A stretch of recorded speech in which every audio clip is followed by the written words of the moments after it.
રાજકોટમાં મારામારીનો બનાવ હત્યામાં પલટાયો। ધંધાકીય હરીફાઈમાં સમાધાન માટે બેઠકમાં હુમલો કરવામાં આવ્યો।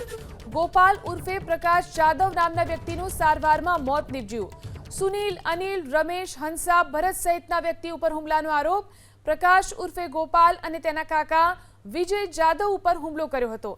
અનિલ પરમાર અગાઉ પ્રકાશ ઉર્ફે ગોપાલના કારખાનામાં કામ કરતો હતો। અનિલ પરમાર અલગ ધંધો કરતા બંને વચ્ચે ઝઘડો થયો હતો। સામે પક્ષે ભરત પરમાર અને રમેશ પરમાર નામના વ્યક્તિને ઈજા પહોંચી। થોરાળા પોલીસમાં બંને પક્ષે સામસામે ફરિયાદ નોંધાઈ। પોલીસ આરોપીને બચાવતી હોવાનો પરિવારે આરોપ લગાવ્યો। અનિલ રહ્યો ને મારે ત્યાં પહેલા કામ કરતો હતો। 1 મહિના પહેલા અમારે બોલાચાલી થઈ હતી। મારે ત્યાં કામ કરતો 1-2 વાર ચોરી કરી, એની લીધે અમે એને કારખાનાથી કાઢી નાખ્યો હતો। પછી મારા વેપારીમાં જઈને ખોટી રીતના ભાવને બગાડીને અમને હેરાન કરતો હતો, અમારી છાપ ખરાબ કરતો હતો।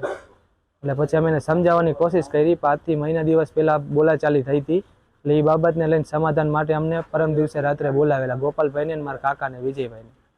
પછી 6 જણા વચ્ચે એ છરી વડે હુમલો કરેલો છે। શિવાજીનગરમાં દૂધસાગર રોડ ઉપર શિવાજીનગર। મારી માંગ એટલી જ છે સરકારશ્રીને કે કડકમાં કડક કાર્યવાહી થવી જોઈએ, આજીવન કેદની સજા થવી જોઈએ, એટલી જ મારી માંગ છે।